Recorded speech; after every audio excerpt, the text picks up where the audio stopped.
Sorria, sorria, sorria.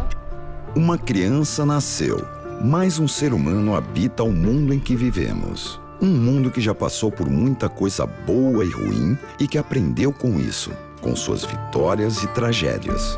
A Declaração Universal dos Direitos Humanos é o resultado desta história, que passamos a conhecer agora, junto com os seus primeiro e segundo artigos, de um total de 30. A Declaração Universal dos Direitos Humanos é possivelmente o símbolo documento mais importante que tenha sido produzido pelas nações, por um grupo de pessoas vindas de experiências e países diferentes para listar o que nos torna, digamos, seres humanos. Ela é muito bem redigida, é redigida de uma maneira muito simples. São apenas 30 artigos, é uma leitura agradável e a pessoa ter ou no bolso ou na cabeceira uma declaração para saber que aquela declaração é uma espécie de espelho onde a pessoa pode se ver na sua dimensão cidadã.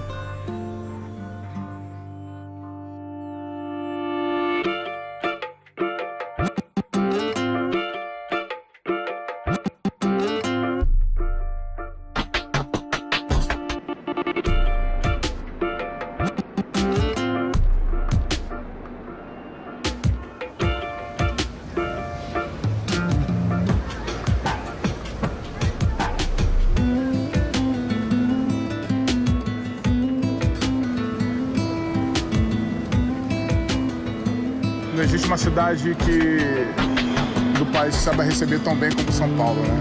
São Paulo é uma mãe que olha o filho de rabo de olho e se ele não produz, ela faz assim, parceiro, você não serve para a cidade.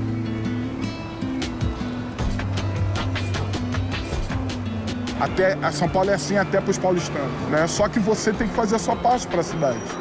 Você tem que trazer a sua parcela para a cidade.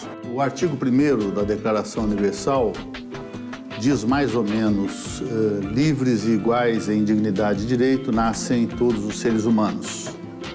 São dotados de razão e consciência e devem agir em relação uns aos outros com espírito de fraternidade. Eu tenho razão porque eu tenho uma caixa craniana e um cérebro que me dá as ferramentas para pensar.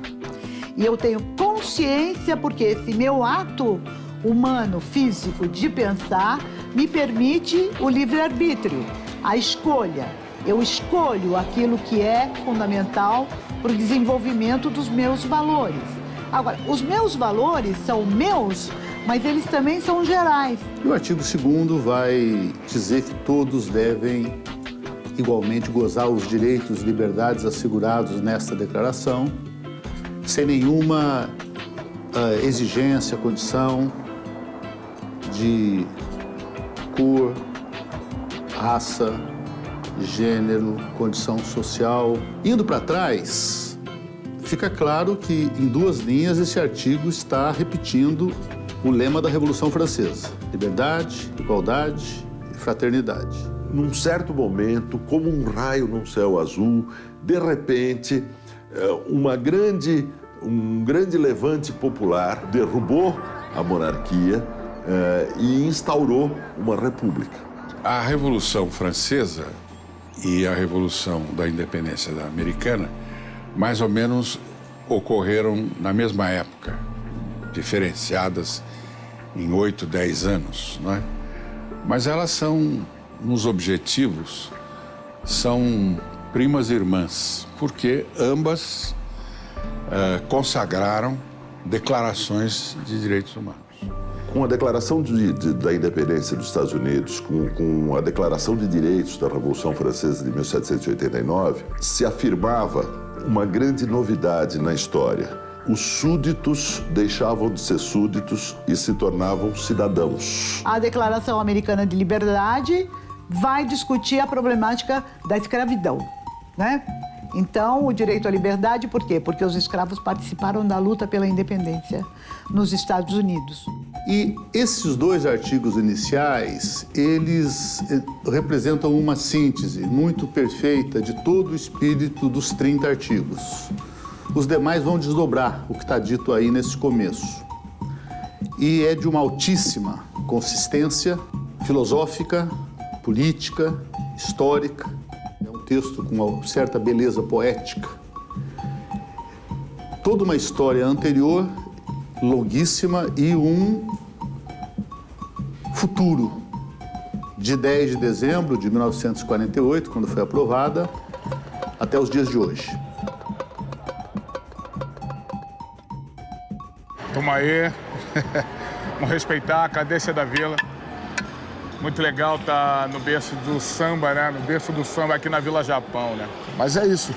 Meu nome é Togum Teixeira, né? Sou ator, depois acendi a diretor, também roteirista, assovio, chupucana, essa parada, né? Porque carioca morando em São Paulo, se o cara dormir na sopa, vira mosca. Mosca afogada, que é muito pior. Cria de Cavalcante, né, zona norte do Rio de Janeiro.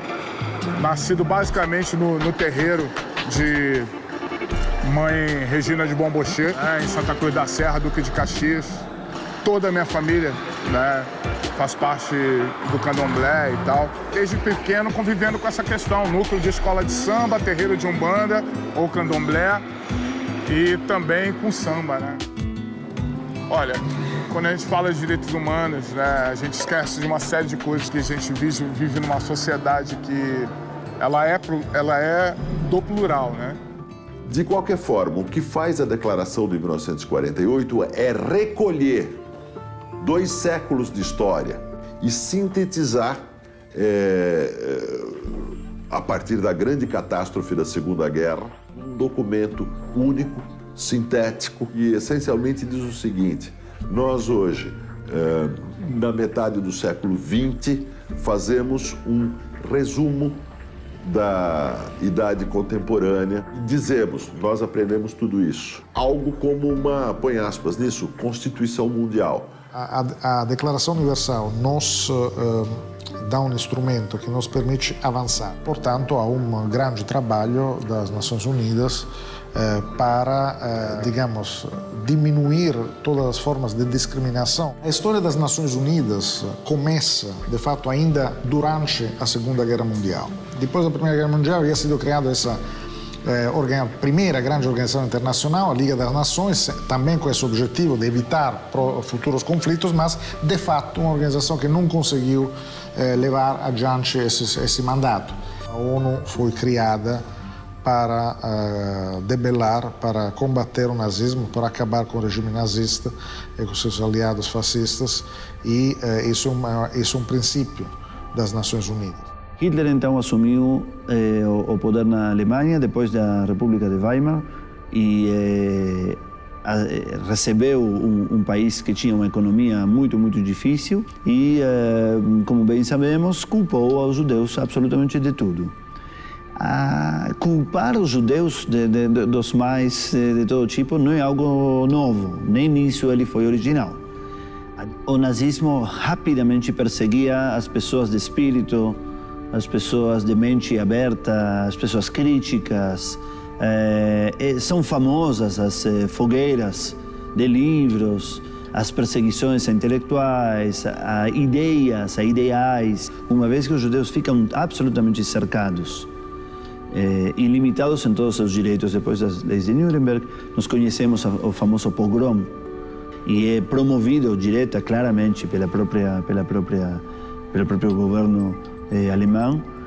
Muitas pessoas morrem naquela noite trágica, a noite dos cristais quebrados, e inclusive nós na nossa própria comunidade temos vários dos sobreviventes dessa trágica noite que vieram diretamente fugindo de lá para achar um lar e uma continuidade de vida aqui no Brasil em geral e em São Paulo e na Congregação Israelita Paulista em particular. É por isso que os fundadores dessa sinagoga na qual estamos gravando esse programa se inspiraram principalmente nos valores humanitários do judaísmo.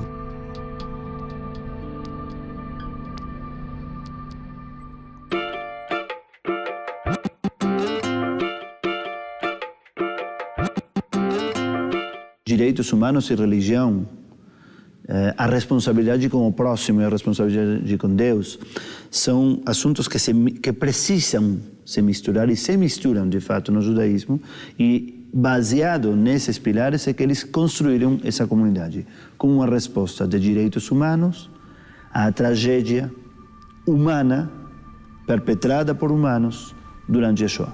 Shoah significa destruição total. Na cultura judaica, na linguagem judaica, não usamos a palavra holocausto, por causa de que os holocaustos aparecem também como oferendas a Deus. E nós não acreditamos que os nazistas queriam oferecer como ato religioso os judeus a Deus. Nós sabemos que os nazistas queriam matar os judeus e fazer com que eles sofressem tudo o possível. É uma barbárie que nunca houve na história igual, formada pelo Estado, legitimada pelo Estado e executada pelo Estado. Portanto, um perigo enorme, não é? O Estado, que devia ser protetor das criaturas, ele passou a ser o violador das criaturas. Na guerra se fala em 60 milhões de pessoas, 6 milhões de judeus por serem judeus, exterminados como se fossem insetos, nas câmaras de gás, tudo isso. E a Declaração Universal nasce para tentar criar uma plataforma básica de não repetição daquele horror. Havia essa intenção, havia esse acordo sobre a necessidade de criar uma nova organização mais eficiente, mais forte, mais bem estruturada, que pudesse evitar que as gerações futuras se deparassem com outro conflito daquela magnitude, uma outra guerra mundial. A Organização das Nações Unidas foi um sucesso, porque não somente pela sua existência, por várias circunstâncias históricas, mas também, graças à ONU, nunca mais houve um conflito generalizado depois de 1945. A ONU é um elemento civilizatório. Sem a ONU e sem a Carta da ONU não existiria a Declaração Universal de 1948. Com a ONU, os estados admitiram que há algo entre eles e os cidadãos que vai além da vontade deles. Ou seja, que há um limite para a possibilidade de oprimir, de tirar direitos, de matar, de exterminar, de prender opositores. Basta você querer fazer e acontecer e não ficar parado esperando que façam por você. Não fique de bobeira, só chuva e cocô de pombo cai do céu. Sua cabeça é seu guia, então faça o seu papel. Não fique para baixo esperando conseguir, é só seguir em frente, abrir os olhos e agir. Você vai se levantar, o poder está em sua mente. Se liga, irmão, seja forte, reto, consciente. E aí? É isso aí. Segue para frente. Vamos lá. Em relação à diversidade, não tem como mentir. Sou negão. Não dá. Né? Vim de negro, de uma mãe negra, né? Só que o meu avô era cabo-verdiano, português e branco. O prazer dele era chegar no sábado, botar o terninho dele, coletinho dele verde e branco, sapatinho dele bico de agulha, sacou? Branco, a calça dele muito bem vincada, branca, o terninho dele, branco. E amarradão, tava lá misturado com os negão lá fazendo samba. Não tem por que você não entender que você tem que conviver com as pessoas, sacou? Você entender que diversidade faz parte da sua cultura também. Eu sempre achei bem legal assim, essa coisa da Vila Maria, porque só o símbolo da escola já diz, né? Unidos de Vila Maria. Família, o preto e o branco, todo mundo junto, vamos embora. O samba, que é uma religião. O samba é uma religião. Então a Vila Maria pode-se dizer que é a escola que mais trabalha diversidade. Diversidade de ser humano, diversidade cultural. Aqui na nossa casa, é assim, nós temos tanto pessoal evangélico, pessoal do Umbanda, do Candomblé, nós temos pessoal católico, então nós temos pessoal até ateu, tem todo... Tá todo mundo aqui. As religiões estão tudo unidas aqui. E você vê que você não tem uma briga. Nada. Você não vê, então você vê essa união. Levanta a bandeira, minha religião é melhor que a sua. Aqui não tem. A gente frequenta a quadra Vila Maria há 3 anos e o quintal da vila há 8 meses. A gente vem porque a minha filha faz escolinha da bateria e aí a gente acaba ficando aqui e acabamos gostando. A gente vinha só para trazê-la, mas acabamos ficando para acompanhar o samba, porque a gente gosta de samba e acabamos ficando todos os sábados até o final do samba de rock. Nossos amigos convivem com samba, com rock, como a gente também. A gente tá aqui na vila, no quintal da vila, mas nós gostamos de outros estilos de música. Sempre acontece um debate, né? Cada um defende o seu, mas a amizade continua a mesma. É neste ambiente de respeito e convivência pacífica que Spartacus e Gabriela esperam que sua filha, Maria Clara, possa viver. Eu sou Spartacus, ela é a Gabriela. A gente se conheceu na escola, no colegial. Estamos juntos há 3 anos. Eu fiquei meio ansiosa, assim, nervosa ao mesmo tempo. Mas acho que nem ansiedade, era medo, assim. Que na hora passa um monte de coisa na cabeça. Mas foi rapidinho, foi tranquilo. Agora você tem que prestar mais atenção nas suas atitudes, porque isso pode refletir na bebê, né? Ainda bem que ele é bem responsável. Ele é dedicado, é bom. Pela idade, assim, dele, minha, assim, de ser pais novos, né? É uma menina, nasceu no dia 20 de agosto de 2013, às 17h04? Isso. Primeiro filho do casal? Primeiro. Como que ela vai te chamar? Maria Clara. Tavares Moreira. Tavares Moreira? Tavares da mãe, Moreira do pai? Escreve o nome do bebê completo pra mim. Esse xizinho não pode abreviar, tá bom? Eu vou descer pra levar os documentos até a salinha do cartório. Daqui uns 10 minutos você pode descer lá pra pegar a certidão, tá bom? Esse registro faz com que ela exista. Se não tiver o registro, ela não existe. É o compromisso. Eu entrego a minha criança para que esse Estado diga que ela exista, mas esse Estado protege essa minha criança e a mim por aquilo que eu tenho de direitos, né? E eu colaboro com esse Estado porque eu trabalho, eu pago meus impostos e eu também preciso ser protegida por esse Estado. Esse papel, que é uma espécie de documentação de que ela tem vida no Brasil, hoje é um papel gratuito. Tem que ser fornecido pelo cartório sem cobrar nenhuma importância. Esse cidadão que é registrado, ele é igual a todos os outros cidadãos que têm o mesmo registro. Esse cidadão não pode ser diferenciado, distinguido de um outro cidadão que, além do registro civil, é filiado a um determinado partido, que, além do registro civil, é fiel de uma determinada igreja, que, além do registro civil, pertence a alguma associação política, religiosa, étnica. Olha, a certidão de nascimento, ela é laica.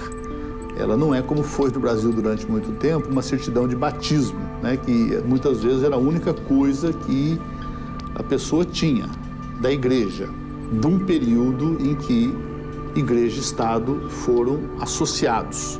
A República Brasileira desassociou e a República já nasce como Estado laico. O Estado laico vem exatamente dessa tendência histórica e, digamos assim, congênita dos direitos humanos de buscar a totalidade, aquilo que une. O desígnio da Revolução Francesa é que o Estado tem que ser laico, isto é, religiosidade é alguma coisa de foro íntimo do indivíduo e o Estado não pode intervir sobre tudo que é do foro íntimo da vida privada. O Estado cuida da vida pública e o cidadão cuida da vida privada. Nenhuma pessoa pode ser privada de direitos em função das suas opções religiosas. O Estado tem compromisso não com os preceitos religiosos, mas com os preceitos de direitos humanos, e os preceitos de direitos humanos querem exatamente que não haja essa diferenciação. A defesa do Estado laico e hoje da escola laica, da universidade laica, é um dever que nós temos para que as pessoas sejam livres para escolher as suas próprias representações religiosas para o seu mundo privado, porque isso é do campo privado, não é do campo público.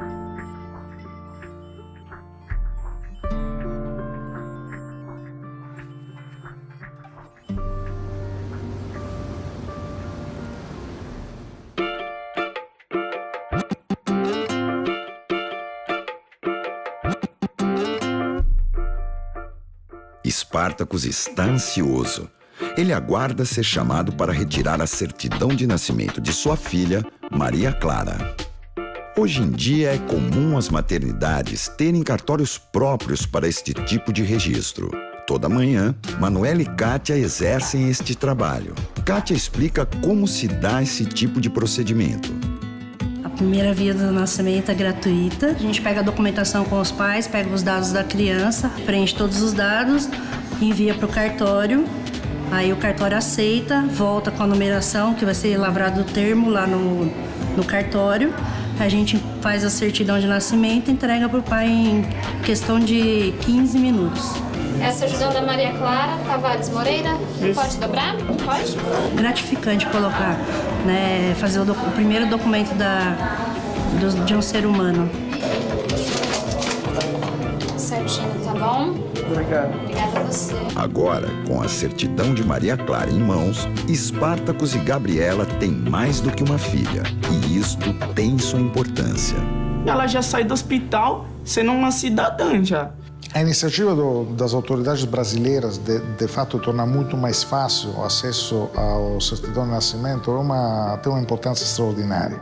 Porque ela sem registro, um exemplo, ela é só mais uma no mundo. Ela passa a ser reconhecida perante a sociedade, né? Sem um certidão de nascimento, não há como uma pessoa ser reconhecida perante a lei. Essa pessoa simplesmente não existe. Fica num vácuo jurídico, existe fisicamente, mas legalmente não. E, portanto, não é uma pessoa completa, não é uma pessoa que poderá ter uma vida tão digna como as outras, porque uma pessoa que não terá direito à educação, de fato, como você pode entrar numa escola se você não existe? A saúde, mesma coisa. Aposentadoria um dia, trabalho registrado, portanto, aposentadoria. Nada de tudo isso é possível. Possuir qualquer objeto, uma casa ou qualquer coisa. Ou seja, uma pessoa sem uma identidade é uma pessoa pela metade. Questão de estudos, de saúde. Espero estar sempre dando o melhor para ela, porque ela faz parte da gente, né? Aprender com todos, participar de coisas coletivas, viver num espaço múltiplo. Se ele tiver essa educação, ele é uma pessoa que convive com todo mundo. Dá um medo na hora que você vê o neném, porque você vê que é uma coisa dependente de você, que é pro resto da vida, assim, uma parte de você. É uma sensação inexplicável. Viver numa comunidade, na comunidade global do planeta Terra, nós 7 bilhões que somos, é um desafio constante. Não é fácil. Recursos limitados, dificuldades, uma luta pela sobrevivência muitas vezes, todos os problemas que cada um de nós conhece. Mas existe algo que é a solidariedade humana, existe algo que é a justiça, existe algo que é a dignidade. Essas são coisas que não podem ser pactuadas, são coisas que não podem ser compradas ou vendidas. São os valores que fazem de nós seres humanos, fazem de nós pessoas, que torna a vida digna de ser vivida na sua pleneza, com dignidade, com satisfação, com prazer. E a sociedade humana, não importa a cultura, não importa o sistema de governo, não importam as premissas sobre as quais tal ou qual sociedade se apoia, se são beduínas, se são indígenas, se são judias, se são budistas, precisam ter esse mínimo comum de respeito com a igualdade, com a liberdade, com a segurança, com a dignidade. Eu acredito que o homem tem essa capacidade de superação. Pensando o que eu devo fazer para colaborar com essa convivência diversificada, solidária, generosa com o outro. É quando eu estou sozinho numa praia e levei o meu som e estou ouvindo lá suavemente o meu Tom Jobim. E chega um colega para usar a mesma praia com sonzão, com uma música de axé, né? Esse é o desafio dos direitos humanos. Pontua que você é humano e você tem esse direito de fazer a sua revolução humana em qualquer espaço. A história de Maria Clara é a história de Espartacus, é a história de Gabriela, é a história do Togum, da família Rodrigues dos Santos. Esta é a história da Declaração Universal dos Direitos Humanos. É a história de todos nós. Na sua dimensão de criatura capaz de dignidade humana, na sua dimensão de uma pessoa prestante, de uma pessoa que realmente veio à Terra para cumprir um destino que é passageiro, mas é fascinante.